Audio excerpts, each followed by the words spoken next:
when Russian rockets started hitting his homeland, Ukraine's rock star Slava Vakarchuk asked himself how he could help a country facing yet another Russian invasion in less than a decade.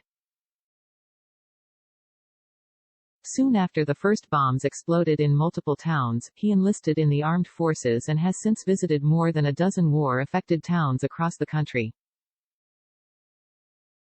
The most effective way for me was to use my popularity to inspire people and boost the morale of those who fight for our country.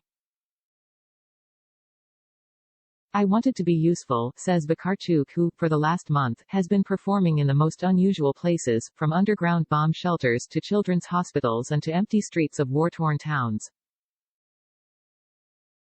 Vakarchuk's band Okean Elzy, Elza's Ocean, is the most decorated Ukrainian rock band with a record of bringing the biggest crowds in Kiev during the 2004 Orange Revolution and 2013 Euromaidan protests.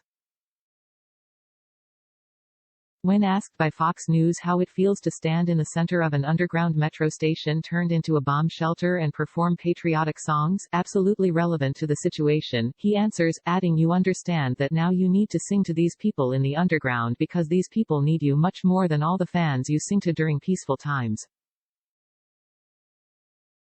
Slava Vakarchuk is a household name in Ukraine. From debuting in 1994 as the band's vocalist to twice becoming a member of parliament and creating his own political party, 46-year-old singer has a long-standing history of social and political activism. In the 2019 parliamentary elections, Vakarchuk's party Holos, which means both voice and vote in Ukrainian, secured 20 of 423 seats as the opposition party. Now that seems like ancient history, there is no opposition today, everybody is supporting the government, the president, and we are all one team fighting against Russia. Ultimately, Vakarchuk left both parliament and the party. When asked if he ever regretted the decision, he quickly answers him and politics was never a love story. It is something I couldn't help doing, because I felt it was the right place and right application of my efforts. I was trying to change the political landscape, especially when I created the party.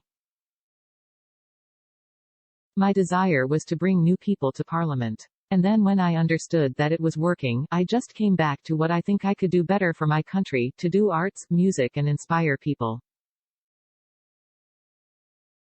Okean Elzy has refused to perform in Russia since 2014, when Russia annexed Ukraine's Crimean Peninsula, a decision he calls solid. You cannot perform in the country that annexed your territory and pretend nothing happened. And he stood by that decision for 8 years. When asked if he can imagine ever performing in Russia again, he says, he is not ready to answer the question.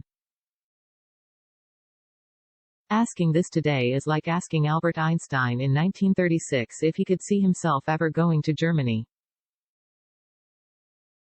The answer is, I don't know. It's very difficult to predict. Definitely this is not on my radar right now.